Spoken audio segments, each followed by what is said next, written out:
ओम ह्रीं अरहं णमो जिनाणं णमो णाणगुरुणं णमो विद्यासायरम्। पृष्ठ नंबर 155 155। यहाँ करुणा की चर्चा चल रही है। गुरु महाराज कहते हैं करुणा की दो स्थितियाँ होती हैं, एक विषय लोलोपनी, दूसरी विषय लोपनी, दिशा बोधनी। करुणा दो प्रकार की होती है। पहली करुणा तो कैसी है, जो विषय लोलोपनी अर्थात विषय में लिप्त है, विषय के लिए लालची है, विषय भोगों को भोगने के लिए है। और दूसरी कौन सी है, तो कहते हैं दूसरी है विषय लोपनी अर्थात पंचेंद्रिय के विषयों का जो लोप कर देने वाली है, अर्थात पंचेंद्रिय के विषयों को जो समाप्त कर देने वाली है। और दिशा बोधनी अर्थात दिशा का पथ का प्रदर्शन करने वाली, सम्यक पथ का जो ज्ञान कराने वाली है। पहली की चर्चा यहाँ नहीं, अर्चा चर्चा दूसरे की है। कहते हैं पहली वाली जो विषय और कषायों को बढ़ाने वाली है, या विषय कषायों की जिसमें चर्चा है, उसकी हम बात नहीं करते। यहाँ पर तो हम बात करेंगे जो विषय और कषायों से रहित है। इस करुणा का स्वाद किन शब्दों में कहूँ, गर यकीन हो नमकीन आंसू का स्वाद है वह। कहते हैं इसकी चर्चा हम कैसे करें, यह तो कुछ अलग ही प्रकार की है। कैसी है, तो इसकी चर्चा यहाँ की जा रही है। करुणा का स्वाद यदि जानना हो तो आंसुओं के समान खारी होती है, क्योंकि जैसे ही करुणा आती है वैसे ही खारा पानी बहने लगता है। इसलिए करुणा का स्वाद कैसा है, करुणा का स्वाद खारा है। इसलिए जिसके मन में करुणा है वह शांत रस से भी भरा होगा, ऐसा मानना बड़ी भूल है। क्या कहते हैं, इसलिए करुणा रस में शांत रस का अंतर्भाव मानना बड़ी भूल है। करुणा अलग वस्तु है और शांत होना अलग वस्तु है। उछलती हुई उपयोग की परिणति वह करुणा है, नहर की भांति, और उजली सी उपयोग की परिणति वह शांत रस है, नदी की भांति। नहर खेत में जाती है, दाह को मिटाकर सूख पाती है, और नदी सागर को जाती है, राह को मिटाकर सुख पाती है। इस विषय को और उघेड़ना चाहूँगा। एक एक बार जब भी नदी आएगी तब और उसमें क्या क्या महत्वता है उसको आचार्य महाराज सामने रखते हैं। तो क्या कह रहे हैं, उछलती हुई उपयोग की परिणति वह करुणा है। जब उपयोग उछलता है, बाहर की वो प्रवृत्ति करता है, उसका नाम तो करुणा है। वो कैसा है, वो नहर की भांति है। पानी के बहुत बड़े बड़े बांध बना दिए, और जिन क्षेत्रों में पानी का अभाव है, जल की कमी है, वहाँ जल की आपूर्ति के लिए, जल के प्रवेश के लिए जो आर्टिफिशियल नहरों का निर्माण किया जाता है, उनके माध्यम से वहाँ जल पानी भेज दिया जाता है। तो क्या कह रहे हैं कि जो करुणा है वो नहर के समान है, और उजली सी उपयोग की परिणति वह शांत रस है, वह तो नदी के भांति है, अर्थात नदी की तरह है। नहर क्या करती है, खेत में जाती है, दाह को मिटाकर सूख पाती है, अर्थात धीरे धीरे दाह को कम कर देती है, और अंत में वह स्वयं भी सूख जाती है, अर्थात समाप्त हो जाती है। लेकिन नदी कैसी है, नदी सागर को जाती है, राह को मिटाकर सुख पाती है, और उसने अपना सारा भ्रमण समाप्त करके सागर में स्वयं को समर्पित कर दिया। ये दोनों में बहुत बड़ा अंतर है। इस विषय को और उघाड़ना मतलब तो और स्पष्ट करना, और इस विषय पे चर्चा करना चाहता हूं। क्या कहते हैं, देखते हैं।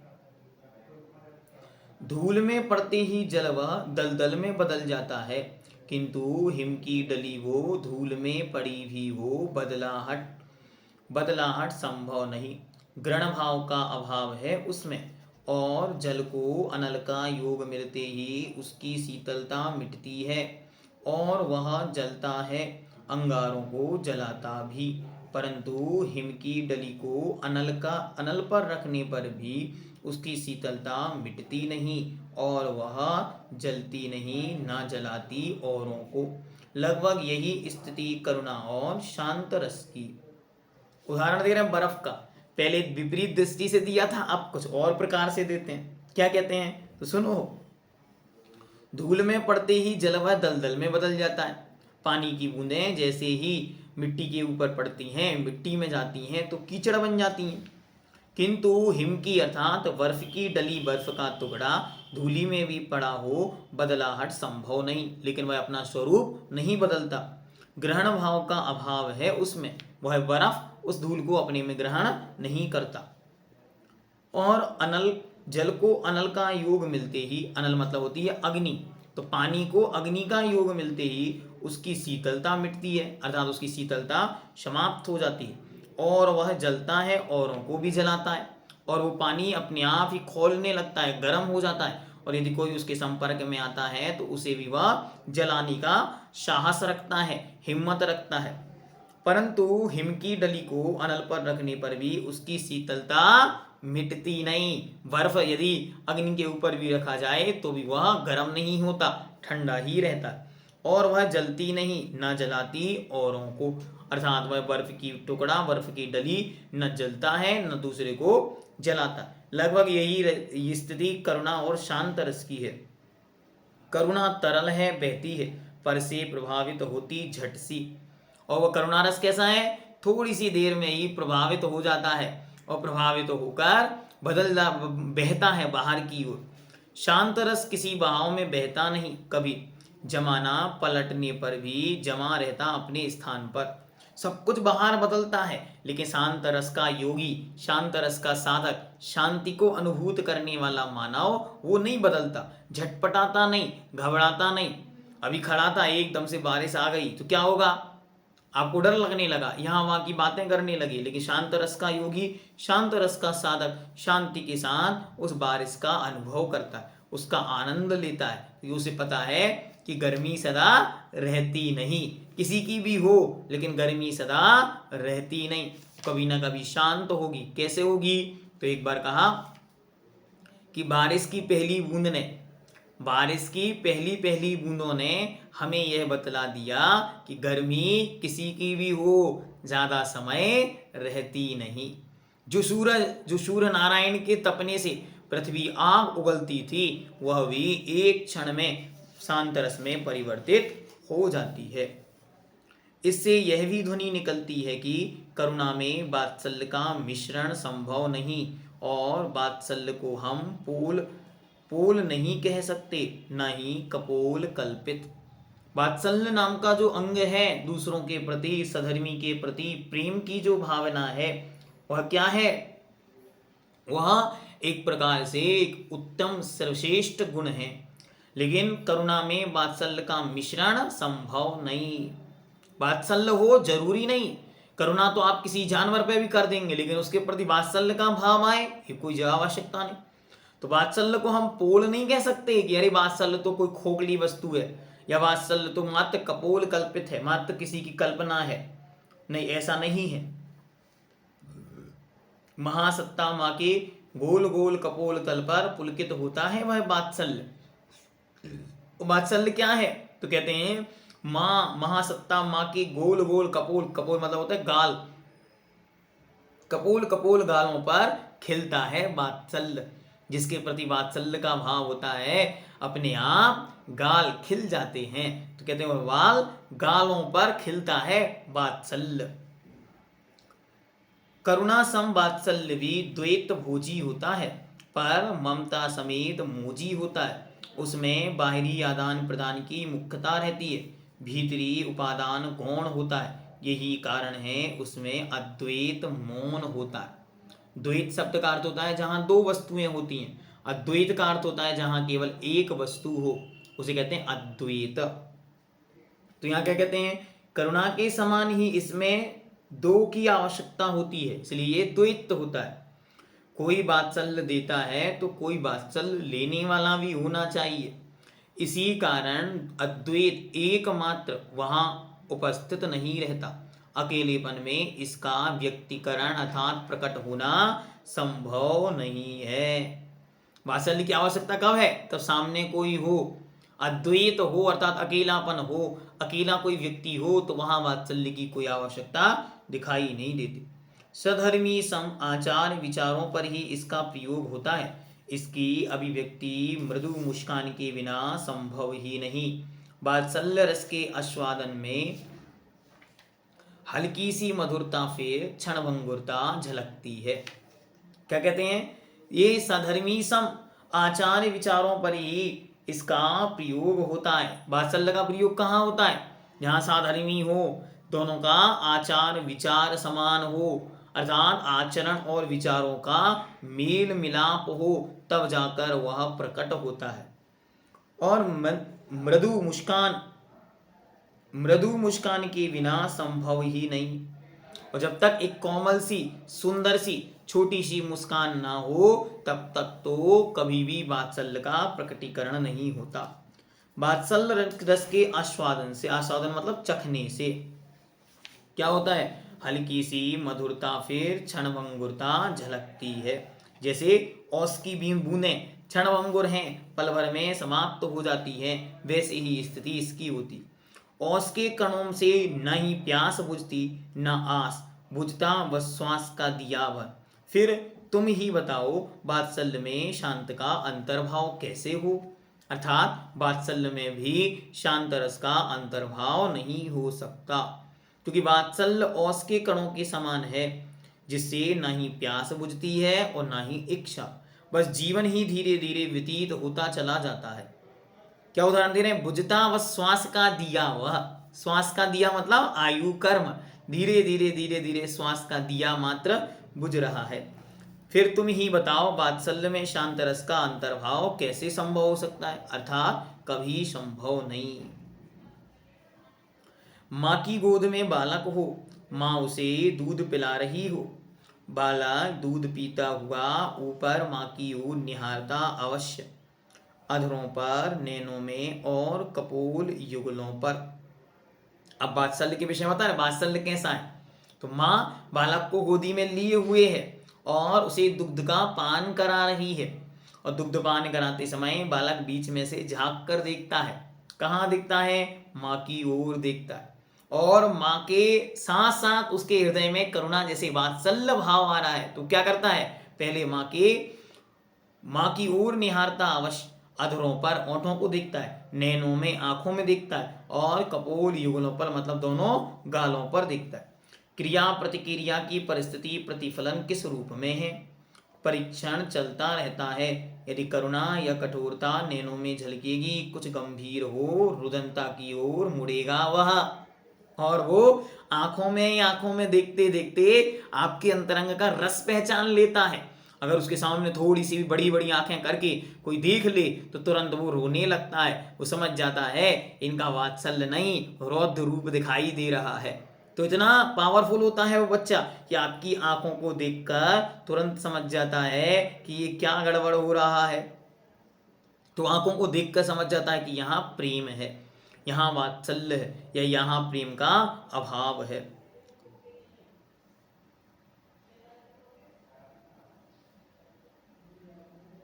हाँ, आगे।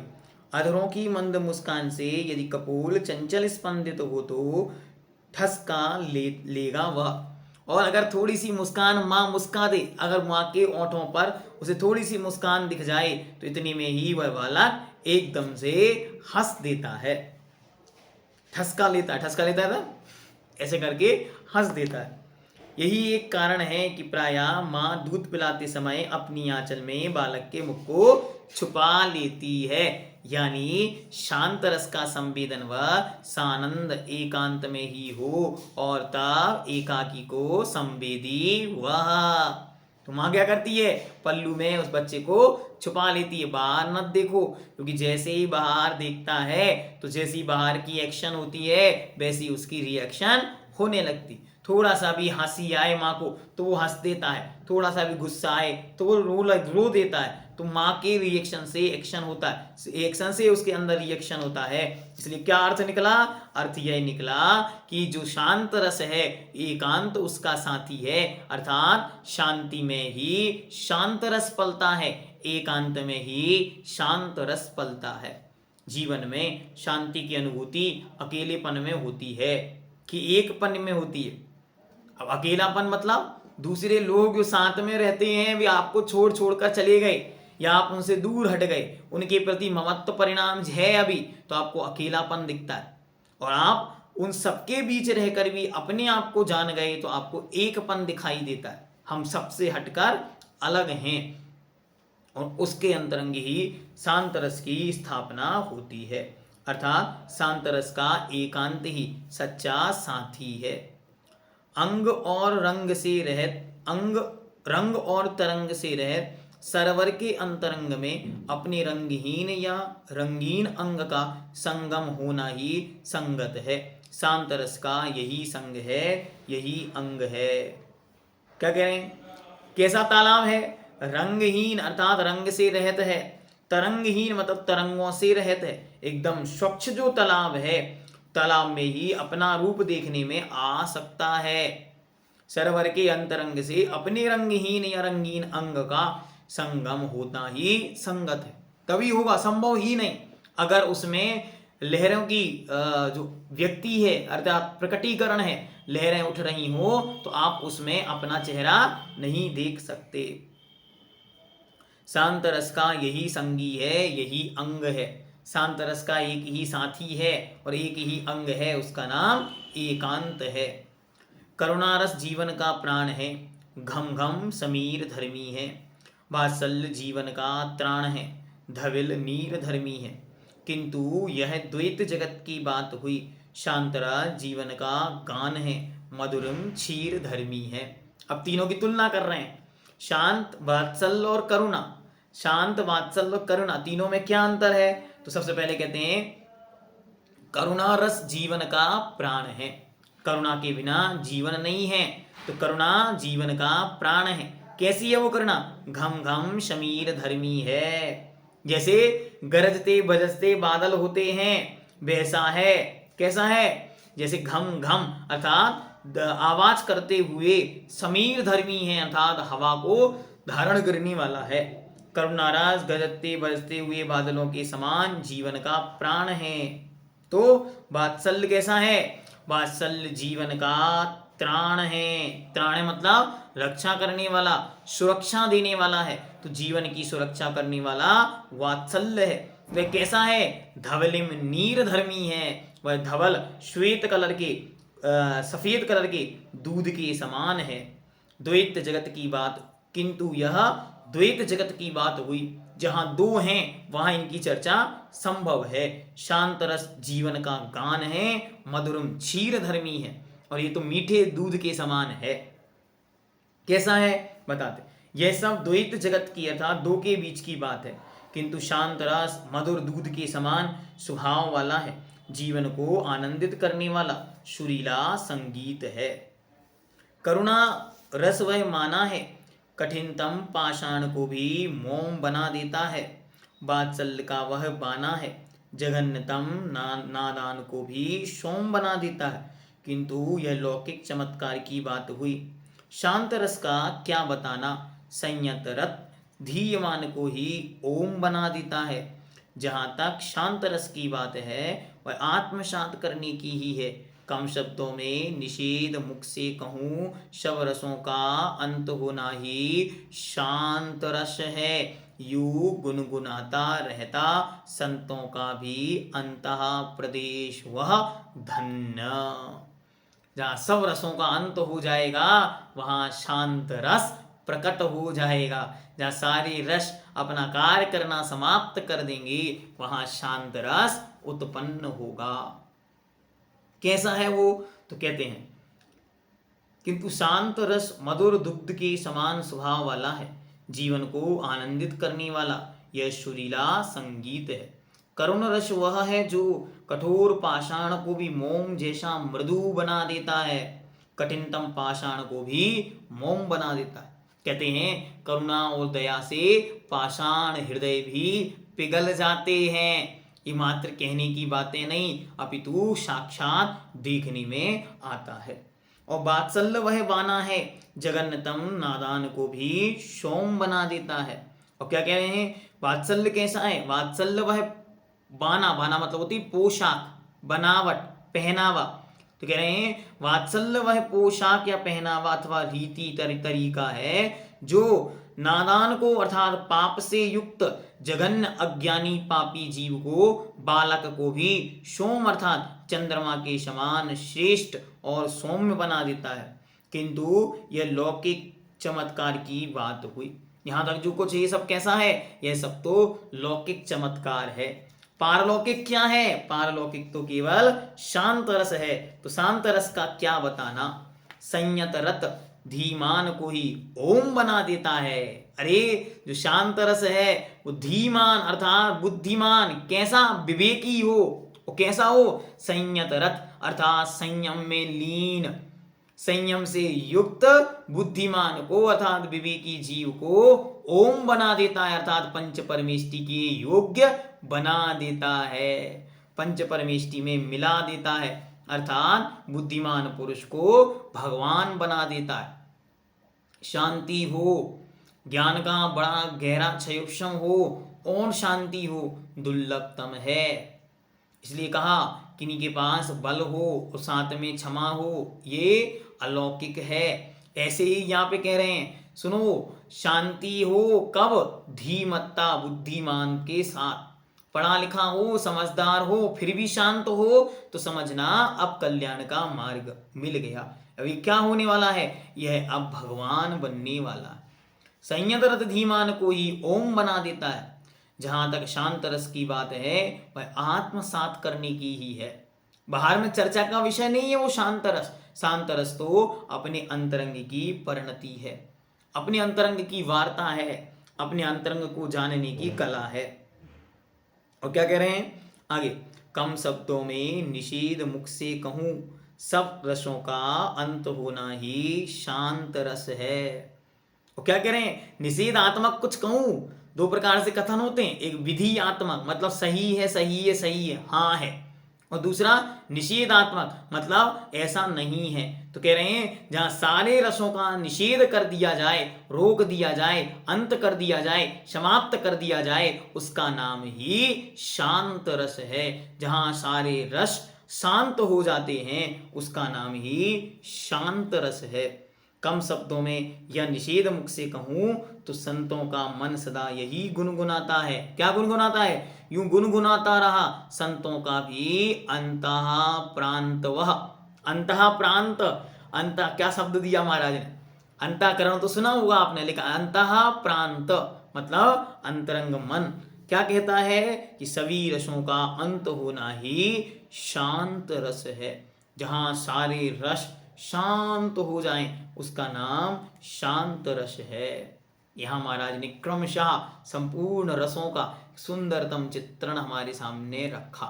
शुरुआत कहाँ हुई थी, वीर रस से, हिम्मत ताकत, फिर रौद्र रस आया, रौद्र मतलब गुस्सा क्रोध, फिर रौद्र के बाद कौन आया, हंसी आई, फिर हंसी के बाद हास्य रस आया, फिर विस्मय रस आया, फिर भय रस आया मतलब भीत परिणाम डर, फिर उसके बाद भय के बाद आया वात्सल्य करुणा, फिर वात्सल्य और फिर वात्सल्य के बाद शांत। ऐसा ये रसों का क्रम से चल रहा है। अब यहाँ पर एक मूक माटी के लिए डॉक्टर प्रभाकर जी ने एक पंक्ति लिखी है, उसको अपन पढ़ के और इस को यहाँ पर पूर्ण करेंगे क्योंकि फिर यहाँ से प्रसंग अब बदल रहा है। अभी तक कहाँ प्रसंग चल रहा था, अभी प्रसंग चल रहा है रोदन का। रोदन की क्रिया से लौंधा बनकर तैयार हो गया है। अब क्या होना है, अब उसे चक्र पर घुमाया जाना है और कलश का आकार पाना है। मूक माटी में अभी माटी की यात्रा आगे बढ़ रही है। अभी रोदन क्रिया में इतनी सब चर्चा हो गई, कम से कम 4 से 5 दिन रोदन क्रिया पर ये विचार हुआ। अब आगे गुरु महाराज बताएंगे कि कैसे चक्र पर चलकर माटी इसी संसार चक्र में घूमता है, हाँ घूमता है, इसी संसार चक्र में भटकता है, हाँ भटकता है, और इसी संसार चक्र में एक बार ऐसे घूमता है कि फिर ऊपर उठ जाता है, फिर लौट कर कभी नहीं घूमता। समझ में आया क्या बोला? हाँ, इसी संसार चक्र में हर जीव मोह के बस से घूमता है, तो क्या होता है? घूमता रहता है, बंधन कभी नहीं छूटता। और जब इसी में वह जीव रत्नात्रय से युक्त होकर मुनि मुद्रा धारण करके घूमता है अर्थात विहार करता है, तो वह ऊपर उठ जाता है और सिद्धों की श्रेणी में विराजमान होकर वापस लौट कर नहीं आता। क्या कहा? एक बार कबीर और कलाम, कलाम मतलब उसका पुत्र, दोनों बैठे हैं और सामने चक्की है।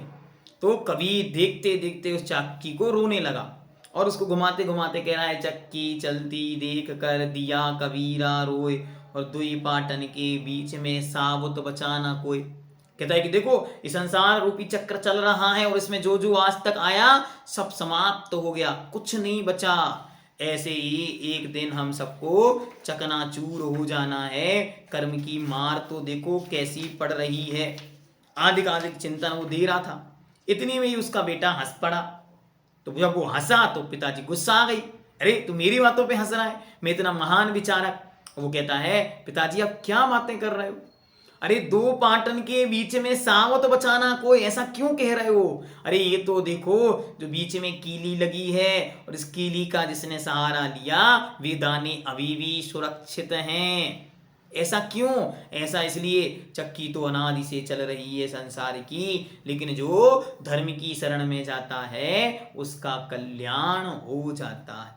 तो अब माटी अभी तक संसार चक्र में थी और अब शिल्पी के द्वारा बनाए गए इस अलौकिक चक्र पर घूमेगी, विभिन्न आकृति आकारों को लेकर एक सुंदर स्वरूप को धारण करेगी। उसका वर्णन आगे हम देखेंगे। मूक माटी कैसी है? तो कहते हैं, मूक माटी रचना, दर्शन, जीवन और काव्य का एक सम्मिलित अवदान है, क्योंकि वह जिस दिशा से आया है, जिस साधक की ओर आया है, जिस प्रयोजन से आया है और जितनी उत्कटता से आया है, यह निश्चय ही महत्वपूर्ण है।